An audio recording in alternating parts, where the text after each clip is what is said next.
what type of overhead or administrative costs would be necessary, or indirect costs possibly, based on your information, and or some sort of contract review with you and the model board, water district board as well, for us to digest and absorb, because if we're on a short timeline in February, we kind of really need to get this ball rolling sooner than later. And I'm apologetic, it took us 2 weeks or a month to get you on the agenda, but last 2 weeks ago we were stacked, so I appreciate you. Well, no, that's fine. But I think this is something that we can really dive into, the simple fact because they are our residents of this county. Again, legal counsel would have to give us proper guidance and move forward to make sure that not only is the county protected, but the residents we represent as well as the moderators. And just so that you're aware, that CDBG has something what they call as a guidebook, and those resolutions are all part of that. So it's standard language from the federal government. It's not language we're making up, just so that you're aware of that. Very good. We got a few minutes. Any questions from a finance director or county administrator?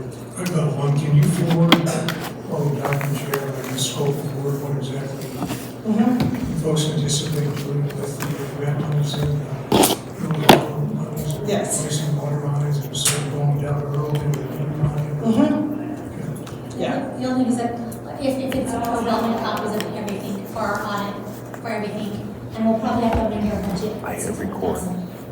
It won't be for your 2024 budget. It's It'll happen in 2025?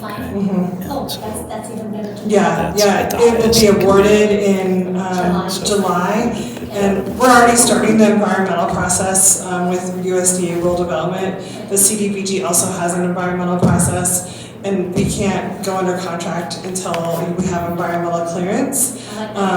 So I don't think, it's possible, but most of our projects, Anything more will probably happen in 2025. Yeah. And I see that when including this conversation we have for the utilities department, or will that even be necessary with the here? I don't know. We're still working on that alignment. If the alignment does end up being in the right of way, then we work with them once the design. At this point, the design is not, we haven't initiated that. So we have not began any conversations with CDOT at this point. This may have been answered, but are county administrative costs covered? No, that's what Tara made, yeah. But I really would anticipate those to be really minimal, because we facilitate, like, we get into the dole portal, we do all of the reporting. So I would hope that you would walk away and go, great, let's have GMS do another project for us that. Okay, I know we're coming close to the On behalf end. of this board, I want to say thank you for bringing that to us. Definitely we'll go ahead and have our conversations, and these should be on the agenda for us to approve whether we proceed forward or not. In the meantime, I really want to, the communication that Mr. Durham County is asking for, would you please forward and all scope of projects, so on and so forth. Okay, and so all of my communication will be with, Yes. with Val, okay, great, okay. Yeah, we don't want to have any implications No. or something down the road, or we're not following procedure. No, that's typical with the community, the counties I work with the county administrator, so, great. Great. Thank you so much. Thank you guys. Thank you for being here. Thank you. Pray for rain or snow. Yeah, please. And it would be great if we could have a decision, Tara said early February, but we will need to do the public hearing As soon as you and the have that application. information, we can have our county attorney digest it, and then we'll go from there. Okay, great, thank you so much for your time and your willingness to hear us. Thank you. Thank you. Thank you. Yes, thank you. Have a good afternoon. See you. See you.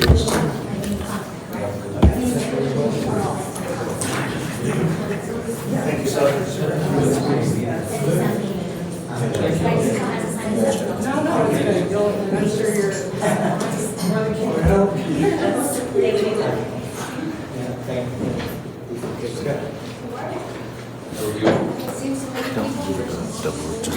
Put the stuff on and then the speaker. Okay, we're going to go on our next presenter, Mr. Tom Murphy. And again, Mr. Murphy, I'd like to remind you, we have Mr. Commissioner Luis Lopez has committed to Syria at 9 p.m. So we're gonna have to adjourn the meeting around 2. Right. And based on, because we need to have a quorum to have this work session, so. I didn't know. I specifically asked back when we did this in November that I have time to do this. So we have Cora Mestis that came here all the way from Florence.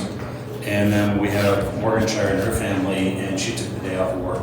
I didn't know that I would be I time think constrained. life happened today, so we just need to certainly apologize for the inconvenience. It's- And if you have any, communicate with our county administrator, and if there's any information that you might need to discuss, certainly we can. This involves the county, and I don't want to race through this, but now I'm going to have to race through this because Mr. Mestis has things to say, and Ms. Shire has things to say, and you need to hear this because there's some potential liability. I mean, I thought for sure that your attorney would be here too. I've given you handouts, and we're going to go through this. We are live streaming right now. Zach, my stepson, is going to be putting these documents that I've given to you on. People are watching right now. I've been doing things long enough. I guess I shouldn't be surprised that I was going to get a curveball. I just didn't want to race through this. I wanted to do this slowly, methodically, so that you guys understood, because there are a lot of moving parts to this. And it's not easy, and this is a county issue. And if I had known that it was going to be 30 minutes, I wouldn't have asked these people to come here. Are you guys okay with me proceeding? Okay, I'm going to do the best I can. Look and see what I have here.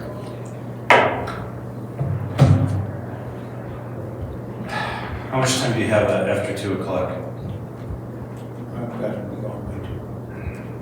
Good afternoon, Commissioner, staff, people in the audience, and those who are watching online or watching on my YouTube channel, Trinidad Times TV, via my live stream. For the record, my name is Thomas Murphy, and I am the owner of Malaire Murphy Funeral Home and Trinidad Times TV. With me today is Cora Mestis, who is the owner of Starkville Cemetery in Morganshire, daughter of Dave Shire, who went missing February of 2022, about 1.5 miles from the Starkville Cemetery. Before I get started with my presentation, I want to do a little housekeeping. I've known both of you, Commissioners Felix Lopez and Luis Lopez, for decades. I don't want people that are watching to think that I'm being disrespectful or flippant by calling each of you by your first name, but I am likely to resort to that if we get any more dialogue at the end. Now, we won't have time for that. I also ask that you not interrupt me until I'm finished. I have tried to condense a lot of complex information into as tight a presentation as I could. When I am done, some of my colleagues may wish to speak, and you should allow that. If there were some people here to speak on Mr. Burker's behalf, I would have said you should allow that. When we're all finished, your attorney might even advise you not to say anything, not to ask any questions, and I'll understand that. Because we're opening a huge legal can of worms for Los Animas County.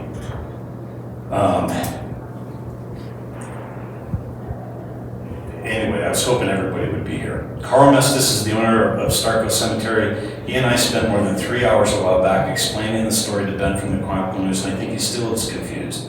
Unless you are in the death care business as I am, you're going to have many more questions to ask when I'm done. But I don't want to spend all day here any more than you do. This is important to our community and to a family whose loved one that went missing and may be buried in that cemetery.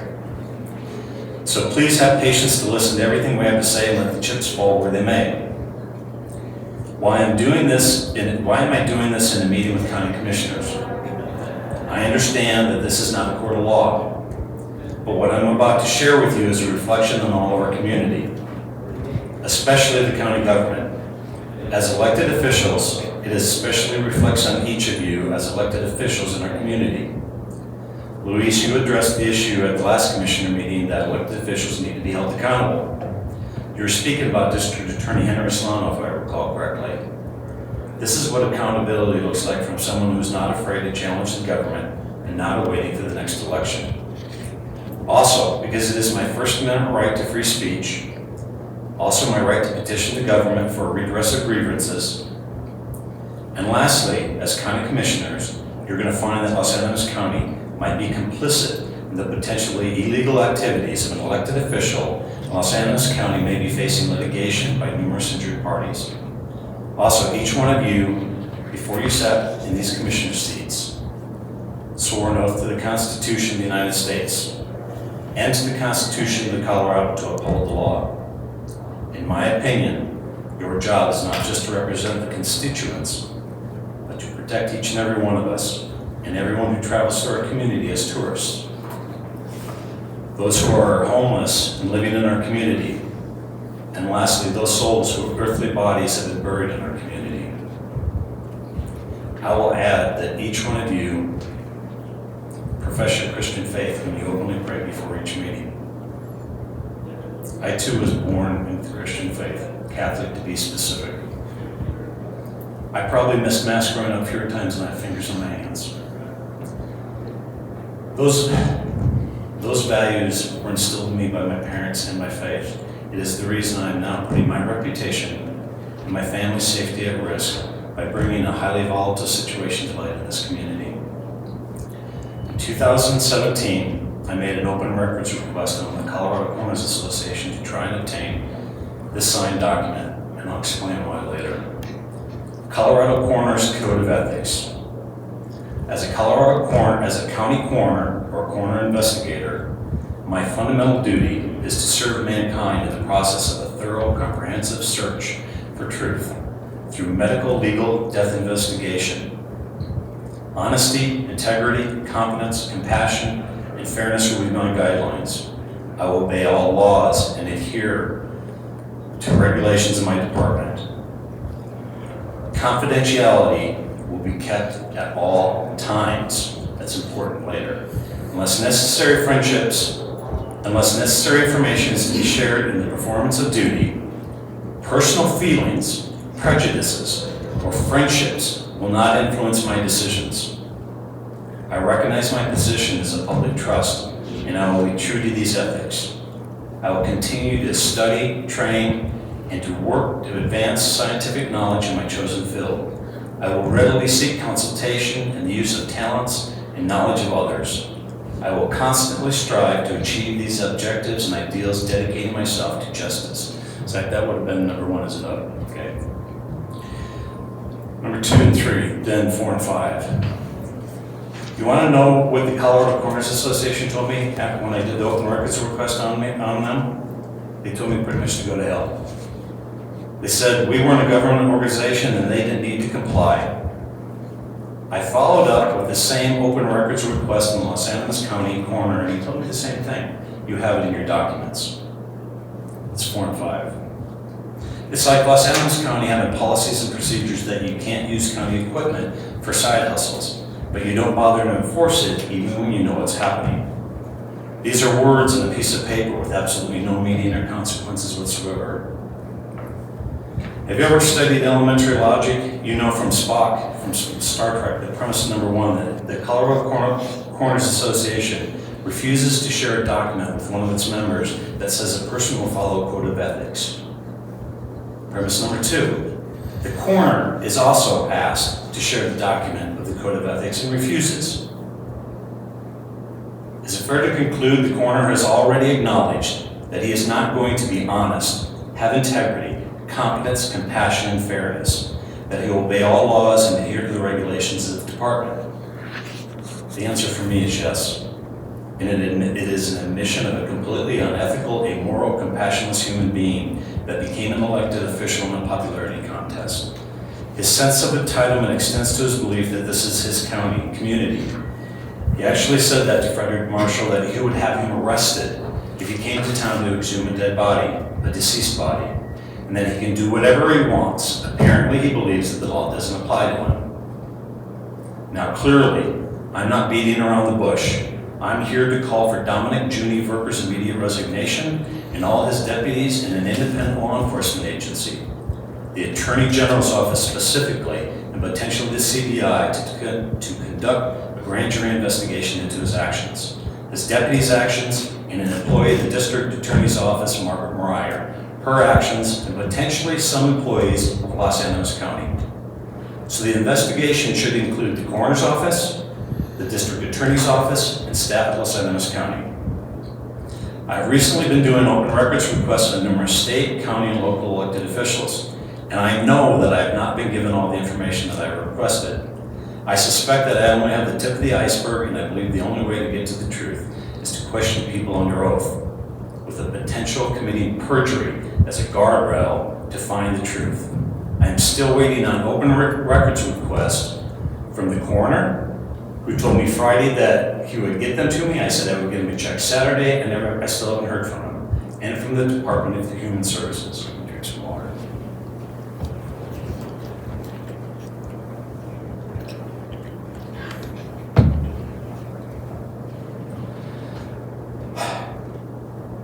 So my goals today will be, 1, to convince you and other members of the community, this is number 6 act, and people outside our community that may have been impacted by the actions of Dominic Berger, to sign a petition calling on the Attorney General and the CBI to begin an investigation. Number 2, to have DNA tests done on any human remains that the coroner has handled in the last 2 years, and especially those buried in the Starkville Cemetery and St. Anthony's Catholic Cemetery.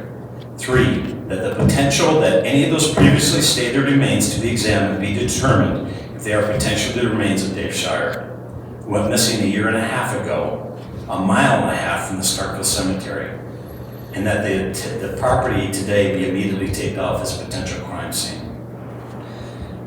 Before I begin the reason for this meeting, I want to give you a brief history of my life growing up in the funeral service business, or some like to refer as the death care business. My earliest memory at 4 years old in 1965 is seeing my father embalming a body after my mother left me to play outside the embalming room. She took my younger sister Ann somewhere and she told me not to open the door until my father came out. Of course I opened the door. I can still see the deceased elderly man lying on the embalming table with the blood running down through the trough, and my father with a cigarette in his mouth, which I later learned was a way to mask the smell of formaldehyde, both of which may have later contributed to his death from cancer. I wasn't scared at that time. I just asked why he didn't save the blood for someone who might need it. He laughed and said it doesn't work that way. Viewing other deceased bodies, of course, followed as I was growing up because that was my father's career. And what followed with that is this core principle instilled in me, and that I follow it today.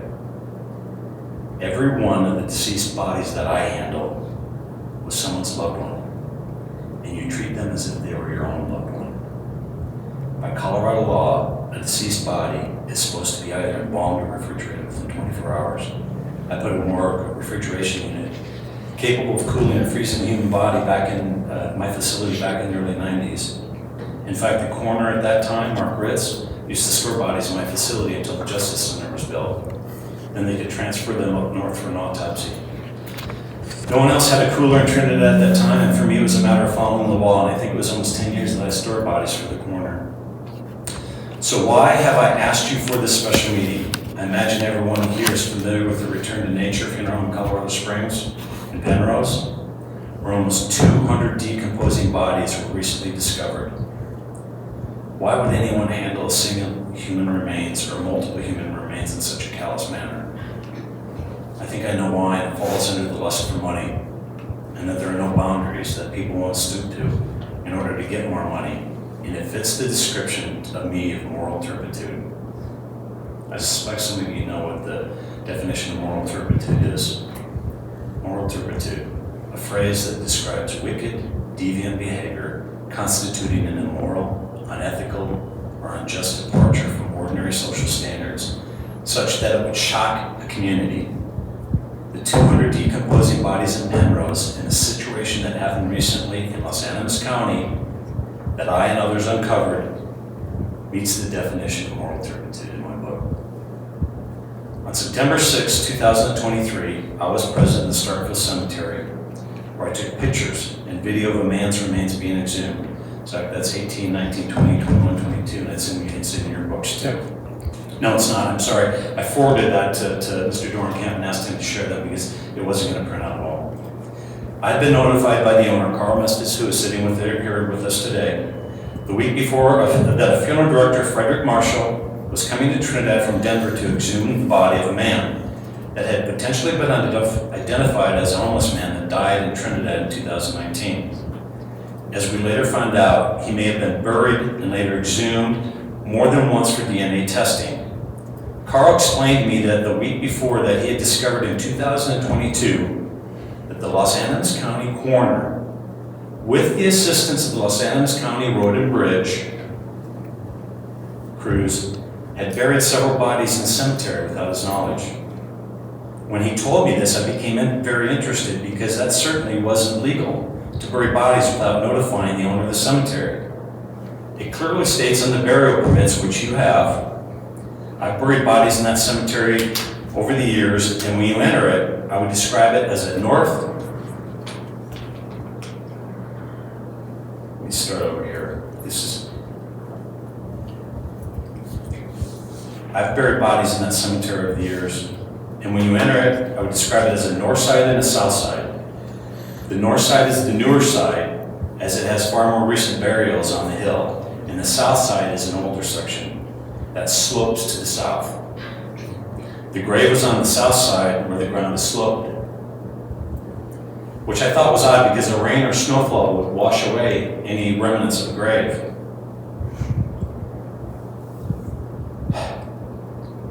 There's a gully just a few feet away too that the dirt would run into, and it has. There was one green grave marker that is in the picture, mine are black. Carl told me that that grave marker wasn't even there when he first went to examine the grave. Mr. Verker informed Carl that day that 3 bodies were buried in the cemetery by him, and that he didn't have any paperwork or a burial permit. A burial permit can only be produced in the state system, the ER, electronic death registration, after a death certificate is signed by the doctor or the coroner. While we were at the gravesite, I asked Frederick Marshall for a copy of the death certificate, and he shared a worksheet copy with me. That's number 18's out. What you'll see is that listed as the funeral home is Los Angeles County Coroner. I thought that was odd, but I know that anyone can be listed as a funeral home, but it's extremely rare. And why was the coroner doing that? As the grave was being dug, we found out that there were 2 bodies in the grave. Did you share those pictures? People that are watching, that's number 19. What I said earlier about moral turpitude, that fits the definition. And as Frederick Marshall will tell you, those bodies were buried foot to head. That is absolutely worse than moral turpitude. I don't have words for that. What human being would put bodies in a grave that more than likely is for eternity, head to foot? 69. And now we suspect, after rehashing our conversations between myself and Carl and Morgan and the conversations we had at the gravesite, there might be a 3rd or 4th body in that grave. We don't know. Because Carl was told that we should go down 8 feet, we only went down 6 feet. So there might be another body under the body that's there. While we were there, we found out that next to the grave that was being exhumed was a grave of another person that was buried in a box. That person was reportedly a woman, according to Carl's cousin Pete. I later did an open records request on Mr. Verker, 24, 25, and 26. Let me rehash here where I'm going with this. Verker tells Carl that there are 3 bodies buried in the cemetery. No burial permits. My open records request, Verker lists 4 bodies. None of the 4 bodies are female unless the L. Porter one that was buried by Comey Funeral Home is a woman. And all 4 bodies listed died in 2019. By 2023, they would have decomposed, if not embalmed. Frederick Marshall had to stand on the 2nd body to exhume the 1st body.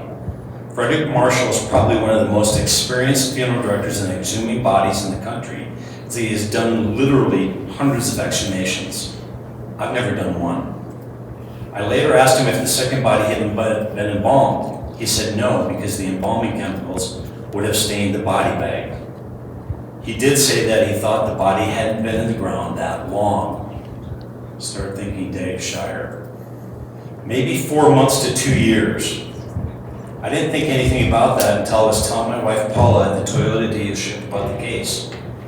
And it continued to grow with suspicious circumstances. Our friend Darby Shire was sitting a short distance away and asked, this is Friday the 13th of October. She said, is it possible one of those bodies is my dad? It had dawned on me at that point. He completely disappeared a mile and a half from that cemetery. His shop is a stone's throw away. It dawned on me what a perfect place to hide a body.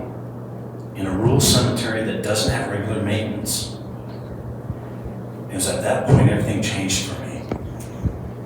There are people sitting here, and this is what bothers me about 30 minutes. They came home and their loved one was gone. Imagine that one of your loved ones, when you got home tonight, was just gone. And you didn't find them. Imagine the pain. There are people sitting here that know that pain. And they are still trying to find him. The man that was exhumed, his daughter searched for years and dealt with the police here for years and dealt with Verker, who was very hostile towards her. This isn't right. This is a reflection on us. I'm going off script here now. This is my emotion that's speaking. I really feel for the Shire family. I can't even imagine that pain. What that's like. Luis, you know a little bit of that pain because somebody took your father's ashes. That had to hurt. So please understand that these people are here because it's possible. It is possible. Is it unusual for a coroner to be acting as a transport company in funeral with government equipment? Not in Los Angeles County. I did an open records request on Mr. Verker and I asked who and where he was buried. That's 27 and 28. It dawned on me, maybe he wasn't being completely forthcoming. So I called Galen Chavez at St. Anthony's Catholic Cemetery in Angler, where I've buried people. And I asked if Verker had buried any bodies as the coroner up there. She said there were 2. And then she called me back and said, no, there's 1. And I said, can I have a copy of the burial permit? That's in your list too. That's 27 and 28. And what struck me as I'm looking at this, actually it didn't strike me, it struck my stepson Zach was sitting here. He looked at it and he said, Tom, there's no signature on that. And then I sent it to my friends at funeral home in Pueblo and he said, Tom, there's no state seal on that. And there's no bullet points. I called Michelle Powell at the state and I said, is it possible to produce this document without those things, without running it through the state system that you legally need to do? No. I did another open records request on Mr. Verker and he hasn't replied, asking specifically when these people died, because we need to know when that happened. Now you're likely to hear what the coroner did was lawful. What we need to do before we have that discussion is to gather all the facts. I asked many questions through open records and I've gotten some answers. This is another reason for an independent grand jury to get the answers. I've done the best I could with experience as a reporter through open records and now to share with you a very complex and disturbing situation that has happened in our community. Shortly after September 6th, I did an open records request from the county and asked what records they had as far as digging graves. I said there are no records. So as I'm doing more and more records, or research I did, records request again on the county. I got that this last week. Because I don't understand how Dominic Verker is using county equipment and crews if he's not contacting through Mr. Dornkamp, which is I think the last letter. What I got back from Mr. Dornkamp, well first, let me back up. I found out, I knew in 2015 and 16 things were going on and I came to the county then. I had to let this slide and run in. If I had time, I would be doing. I postponed my appointment. We'll go till 2:30 and I'll. Oh, thank you, because I've raced through. Now I can slow down again. My mind was already okay. Thank you. Now I can relax a little bit. I knew in 2015 and 16, and I'm not going to get into that story because I want to let these other people a chance to speak, that there were issues with the coroner. I'd like to get into that, but if Morgan wants to speak and Carl wants to speak, I'm gonna let them do that. I found out again this year that Verker and his deputies were transporting bodies using county equipment. I came to Mr. Dornkamp in early August, sat down with him, came up, showed up unannounced, told him the things that happened in 15 and 16, and that it was happening again. I assumed in my open records request that he would have communicated that with you. So what do you insinuate? I'm not insinuating anything. I'm gonna finish. It's in the thing. What number is that there, Zach? We're on 29 and 30. Number 29. Go to page 29. So I asked for communication between Mr. Verker and Mr. Dornkamp and road crews, and in that response, there's a road crew that says we dug a grave 2 weeks ago, and we haven't put it in the system yet. Mr. Dornkamp's response is, don't bother putting it in. I'm going back to when I asked if there were any records in September 13th, there are no records of graves being dug. So I'm confused at this point. If there are records or they're not records, because 29 clearly states that there's records that have been put into the system. We're trying to determine when the bodies were buried. We don't know that from Mr. Verker or from the county staff. I've been using the county for 40 years to dig graves. You do it at no cost. It's a heck of a service. I included that in a letter from 20 years ago. So the issue that I have now is this with Verker. He's operating as a funeral home. He's taking funeral business away, that list that you have in there with all the bodies that he's buried. He's using county equipment, county time, and he's competing against funeral homes, operating as a funeral home. You have a policy that says you're not supposed to be using equipment for private purposes. This is a nice side hustle. I'm gonna let other people speak, but if you go to 7, 8, and 9, the ambulance did that to the tune of $60,000 over 15 years. I put an end to it in 2006 because the other funeral home was using them to pick up all their bodies. So now, and you have in there that I went after Verker in 2017 open records request. He admits that he does removals for them using county equipment. And now I have it again. I'm tying this all together. 2006, 2017, 2023. At this point, I won't let these people speak. Look at number 29. I sure would like an explanation that there are either records of these bodies being dug by the county and coordinates, because that's what it asks, or there isn't. I don't know. Morgan, you go first.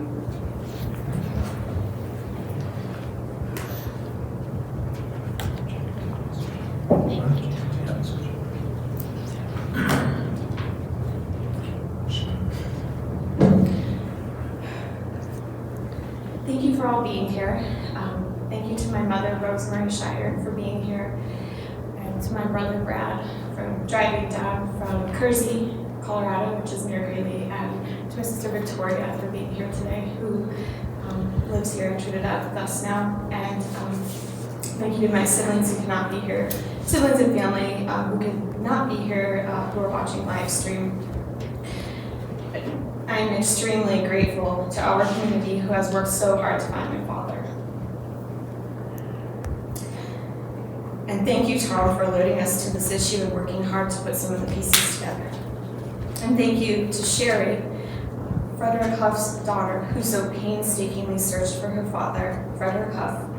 And it may be that in her discovery of her father, we may find him. And my name is Morgan Shire, and as many of you know, my father was David George Shire, who mysteriously went missing on February 11th of 2022. I'd like to share something I wrote a few months ago that captures the ongoing agony of having a missing family member, and what it's been like at times to continue being a wife, a mother of 2 small children, and a physician in a small town.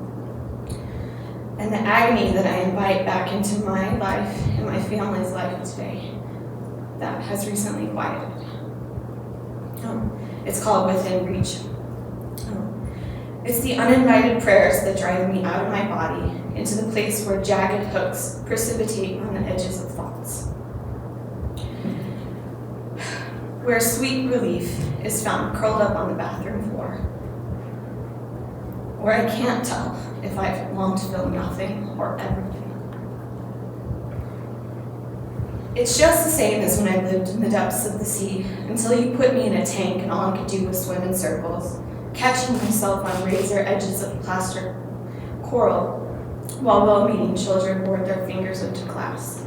I'm tired of being on display. I'm so sorry for your loss, and how painful it must be to not have closure, filleting me with sous chef precision. I've tried the hard no, I do not want to talk about it. I've tried grace, and then somehow I feel like I've ripped out my own heart and given it to you on a silver platter, and then say, I'm actually quite full. And then you say, I've imagined uprooting my family and moving to Australia, and all I get from this is how much my kids will miss their friends. I've imagined writing it all down, and so here I am writing it all down on the cold bathroom floor. And suddenly I'm not crying anymore. Hooks become anchors, and prayers moving pensive to self-portrait. It's a start. There's only certain people I feel safe to grieve with, and I'll have to sort out what makes them safe later. It's a start. I know that jaggedness is actually love too, and that I never actually left still in deep waters. Home is always within reach. Today, I won't read that part, but my sister Darby and I have often found comfort in the idea that our father had simply peacefully returned to nature. However, upon hearing that during the exhumation of Frederick Huff, an unidentified person was discovered in the same grave just a mile away from our home, I was reminded of the dark places my mind has gone since my father's disappearance. I am here today to officially ask my community to have DNA tests done on any human remains that the coroner has handled in the last 2 years, and especially those buried in the Starkville Cemetery and St. Anthony's Catholic Cemetery, that the potential that any of these previously stated remains be examined to determine if they are potentially the remains of our father, David Shire, who went missing 1.5 years ago, 1.5 miles from the Starkville Cemetery. It's hard to know what details to share here, and I know this is not a court of law, but it's my hope that since being home the past 3 years, that you've come to know and trust me, and after hearing my story, you will stand with me in asking for these bodies to be identified. And if corruption is revealed in the end, then may we all grow and be changed from this process. Many of you may not know that my father was actually last seen on a neighbor's game camera footage just south of his home. He appeared to be in good health in the photo. It seemed as soon as the footage was discovered, 2 weeks after his disappearance, that the assumption was made that he was just an old man who walked off into the sunset, and that very well may be. Many of you know that he had a shop, a junkyard, we call it the junkyard, just south of town on the way to Starkville. It was not uncommon for him to walk to the shop, but it snowed that evening, and it was hard to imagine that he would have survived the night. Other than the picture, not a crumb of evidence was ever found to my knowledge. If he had been attacked by an animal, where was the blood? We never found his black hat, his shoes, his wallet, or his cell phone. And there was no footprints, no pathway through torn branches, no attempts to reach us from his cell phone. Completely disappeared.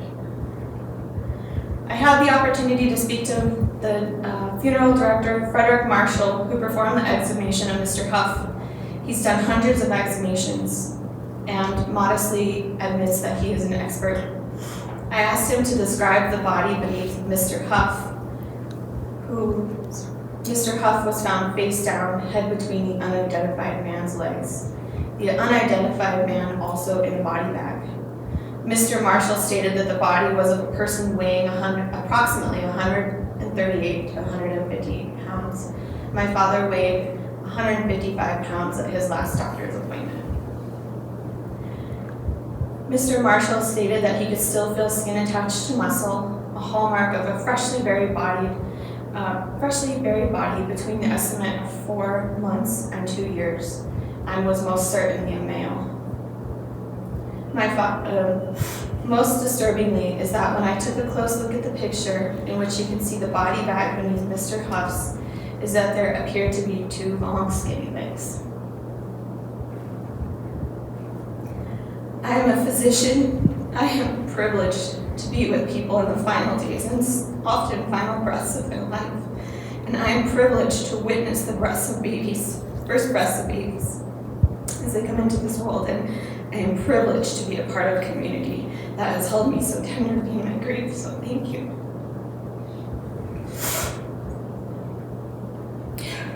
My solace has always been that we all come from the same oneness, and that even though my father was likely alone at the time of his death, that none of us is really ever alone. Please, I beg you to help us identify these individuals buried by the coroner. And if it doesn't turn out to be my father, then we will likely have identified someone else's loved ones. And if there's no one else to claim these individuals, then I claim them as sacred as my own father. Thank you.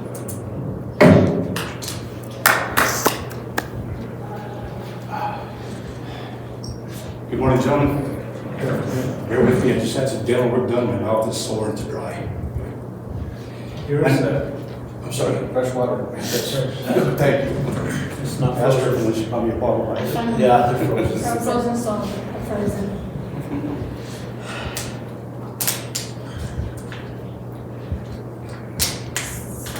My name is Carl Mestis. I own the property where the cemetery is located in Starkville. On October 19th of 2022, I received a certified letter from a lady named Sherry Ellis of Oklahoma. She informed me that her father, a homeless man, had died here in Trinidad and was buried in the Starkville Cemetery.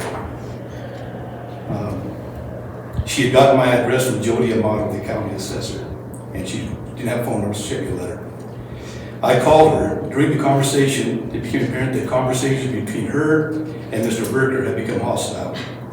She had asked to visit the gravesite and possibly arrange for a memorial service and placement of a headstone. Mr. Berger told her that he had no way to contact me to ask for access to the property. Mr. Berger had never contacted me to even let me know that the burial had taken place, nor to give me a phone number to call Miss Ellis. Now, if Miss Ellis was able to get my contact information from Jody Amato, Mr. Berger should be able to do that. And as a county official, he should have known he could have done that. And if he'd gone to her, Miss Amato would have probably sent him across the hall to speak to my sister, Patricia Mesa of the Hill, who was county clerk at that time. And I'm sure that somebody would give me my phone number. So there's no excuse for him not getting my contact information. I called Mr. Berger to inquire as to what was going on. When he answered, he said, "Hi, Chris, that's my middle name." I asked how he knew who was calling. He said, "Your name came up on my phone." Okay, so obviously on my phone, your name doesn't come up unless you're in my contacts. So if my name came up on his phone, obviously he had my phone number. Still to this point, he never tried to call me. Obviously at that point, he had the phone number. He could have called me, and he could have gotten it from several people. The person that he got to open the cemetery, the gate into the private property, was my cousin Pete Valdez. Pete would have had my phone number. The caretaker, Leroy Valdez, my other cousin, he would have had my phone number. There were several people he could have contacted to get my phone number. The conversation with Mr. Berger made it plain that he and Miss Ellis had become hostile to each other. He was adamant that Miss Ellis should not be allowed to the property. He said she was out to sue somebody and that he was afraid she would injure herself on the property and try to sue me, which is kind of crazy because we have funerals up there. People drive up to the cemetery in a vehicle, they get out, they walk along, never had anybody hurt. Okay, it didn't make sense, so he couldn't be given access and he just never called me. He never called me at all. Several days later, I met Mr. Berger at the county morgue. He told me that he would not escort her to the site. This is my county. This is my county. I'm the coroner. This is my county, and she's not going up there. Well, it's not his property. He may be the county coroner, but it's not his county. He gave me a copy of the death certificate and the autopsy report with the grid coordinates that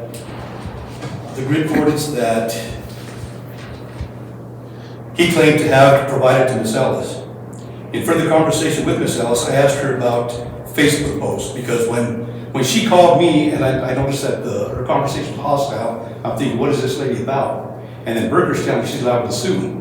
So I had my wife look up on Facebook, and she made a post in there that she was told that the property owner was known to shoot at people. I asked her, where'd you get that information? She said, from Mr. Berger. I said, well, you know what, I'm a fierce defender of the Second Amendment. I never shot at anybody, nor would I. So it was at this point that I determined that Mr. Berger had something to hide. He had something to hide. Ms. Ellis got back to me. I got back to Ms. Ellis and let her know that I would arrange a time so that she could visit the site. She called in November of 2022. I had just fallen and torn my rotator cuff, and I was going through therapy. So I asked her, can we wait till maybe the weather gets a little better and I recuperate, and I'll meet you down there and take you to the cemetery so you can visit or decide what you want to do. Because at this point she decided she might want to exhume the body and take it back to Oklahoma.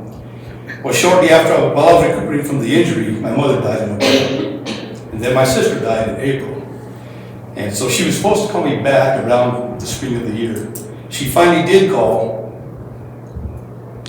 She finally did call about the last week of August, early September, letting me know that her father was to be exhumed the next week so that his remains could be taken to Oklahoma. She gave me Fred Marshall's name, who is the mortician from Denver. He's the professional exhuming bodies. I called him. And the first words out of his mouth that Mr. Berger was hostile to him. He told him the same thing. You're not coming out here. This is my county. You're not going into that cemetery. And if you do, I'll have you arrested. So I then called, I came down here to get some more information. I went to talk to my cousin Pete Valdez that had opened the gate and was present when the bodies were buried. It was at that time that I found out through Pete. He says, well, you know what? If this is becoming a mess, you're really not going to like what I have to tell you now. There are 3 bodies up there. I said, 3 bodies? He says, yes, there are 3. So then we have the exhumation on September the 6th. I was surprised to find that when we opened the grave, there was 2 bodies in there, just in body bags. In the Starkville Cemetery, we're not required to use concrete vaults, but we do use a casket or a box for remains. And if it's a casket, we put it inside of a wooden box. The reason we do that is because there's old graves there. So if you're digging a new one, you're going to hit the box before you bust open the casket. Okay? To my knowledge, we have never done what they call a green burial. When you open this grave, there was 2 bodies just laid one on top of the other. Not even any dirt in between them. And that's pretty sick to me. That's disgusting. Okay, so then, while this would be done, I asked Mr. Berger why he had not told me that there were 3 bodies. And his response wasn't on purpose, I just didn't. So I asked him, I said, do you have the permits? He says, I don't think there are any permits. And I said, well, if you bury bodies here, there's got to be permits. And I said, the second thing is, I want to know the identity of those bodies. These are human beings. They need to be identified, they deserve the dignity of a proper burial, and they should never have been done. That was September 6th. I have yet to get word from Mr. Berger as to the identity of the bodies. And now, according to Mr. Murphy, there may be as many as 4 bodies up there, or possibly 5. So, we got a problem, gentlemen. We've got a real problem. Here's the bottom line. If he had called me and asked me, can we bury a body up there? I said, why not? Why would I deny that? And you know what? If the county had come to me and said, hey, can we maybe use the section of that cemetery as a pauper cemetery? I'd probably say, yeah. If you want to be county equipment up there, clear some of the trees, we could probably put out a section to do that. But to bury people like this is disgusting. What kind of human being does that? What kind of human being does that? He still not called me. So, obviously, I think what he had to hide was the fact that there were 2 bodies in that grave, and he did not want Miss Ellis to see that. And I think at this point today, he's still got something to hide. And so I agree with Mr. Murphy, something's got to be done. There needs to be a formal investigation as to what happened here. And with that, I'll leave you. Thank you for your time. Thank you, Mr. Mrs. Let me wrap this up. I spent the last 2 months trying to grab all these pieces. It's a lot. I mean, there's so many moving parts, and I've done all these records requests, and I'm trying to keep it straight. And that's why I was very anxious when I came up here. I'm like, now I settled down and I was gonna do this. The problem that we have now is Frederick Marshall was threatened by Verker, and Margaret Mariah got on the phone representing herself as the DA. I did an open records request on the DA, and he said they had no involvement in that. Frederick Marshall would gladly volunteer his phone records. I did an open records request on the DHS to see if anybody was paid. I don't know if I said this earlier. Michael, and I notified him again Friday, he has not responded because there's money there to pay for this, for these indigent people if we need it. If any of that money went to the coroner, I'm not an attorney, but as a layman, I think that's corruption. And I'm waiting to get those documents. And I'm waiting for Verker to give me, you know, the follow through of when exactly were these bodies buried, which we're trying to find out too with the county. So the DA can't investigate. I talked to the sheriff about this. He can't investigate the coroner. We need outside sources to come in here. And I think that the Starkville Cemetery needs to be roped off. So we have pending on the Department of Human Services, depending on Mr. Verker. And I will tell you, because we're short on time, just like Penrose, I understand what's going on here. This is somebody's side hustle. I put the 7 through 9 in there, what happened with the ambulance, how much money was being made. It's a side hustle for somebody to make some money. And quite frankly, I've told people this story, but back in 2015, Dominic Verker sat down with me and he told me, as we were signing a death certificate, because we weren't completely on EDR, he says, you know, I've killed a man before. My brain starts spinning and I'm like, do I say congratulations or I'm sorry? I've lived here with the exception of a few years since the early 80s. I don't remember this. I knew we took care of his son in a tragic accident in the early 80s. I remember that, and that's almost 40 years ago. And then he tells me, I shot him several times and I got off because it was self-defense. I still don't know what to say. I'm like, wow. And then he says, and he was a big guy like you and I wasn't afraid. Did I take that as a threat? I did. But I didn't take it seriously because I didn't really think much of Mr. Verker. And I've had some other bizarre conversations with guys here that got to throw their machismo around. When I realized it was a threat, a year later, I went to Anthony Mattei and Chief Glorioso and I said, do you remember this story? Because my wife didn't remember. She says, no. Anthony Mattei said, Tom, if it happened, I would know. And Charlie Glorioso says, he said, yeah, I think I heard that story a couple of years. I'm like, huh, I don't know if it's true or not, but as I've shared that story with other men in this town, they're like, well, that's a threat. I'm like, okay. And what happened is when we had the Miller family in 2016, the end of June, they got hit by the train. Pastor Alvin Yoder came to me the following year and said, Tom, I need to talk to you. I'm like, sure, Pastor what? Come on, have a cup of coffee. I don't know if you know him, he's a farmer out east, a really nice guy. He said, Tom, I want to tell you what happened when the Millers died. He said, you know, it was on Sunday, I know, we all knew because of Facebook and everything. And he says, when the parents of the family that died, the two parents sets of parents came in, he said, we went out to the farm and he said to him, he said, what funeral home do you want to choose? And they're like, we're not from here, we don't know. He said, well, let's pray on it. So when they drove to town, he pulled over and he said, what funeral home did you get? They said, we didn't get anything. He says, well, I got Murphy. So they called me up. 5 out of 6 family members die on Sunday. We have their funeral on Friday. He said, Tom, when I told the coroner that I was going to choose you, he said, I think you should reconsider. And he tried to redirect Pastor Yoder and the family to go to another funeral. He said, Tom, that's not legal. He said, I have to fight for my water out in out east. And he said, so I have to know the rules and regulations of the water. They'll trick you or whatever. He said, that's just not right. It was then that I started the open records assault on him in 2016, where he admitted that he works for Comey Funeral Home making removals. Those are all in your documents. I tied it together as much as I could. There's still some holes. But number one, regardless of all that, Dave Shire's there, if it was your family, you would turn over every rock and ask people to help you. And that's what this is about. I have my issues, but Darby, I'm just getting to know these guys, but Darby's been my friend for years, and Paul's. I want to help them. And I'm sorry if I've offended you, Mr. Dormkamp. You helped me in 2000 when you first got elected in the snowstorm. When the sheriff at that time told me I had a death up in the mountains in a snowstorm, and he jumped in and started the vehicle up, and we ran into you. I have a great deal of admiration for you. Just look at number 29, please explain, because I always have. That was above and beyond, so thank you. But please, I think the next thing that we're going to do is draft a letter to the Attorney General. I know someone that can get us in and say, here's the documents, here's what we need to do. Right now, somebody needs to ask Sheriff Neverett to go take that off and tell people that they can't go in there. Luis, thank you for the extra time. Anybody watching this, I hope you understand, I've known both of you gentlemen for decades. And calling you by your first name in a public meeting, for some people, thinks it's disrespectful. I'm not trying to do that. We just know each other.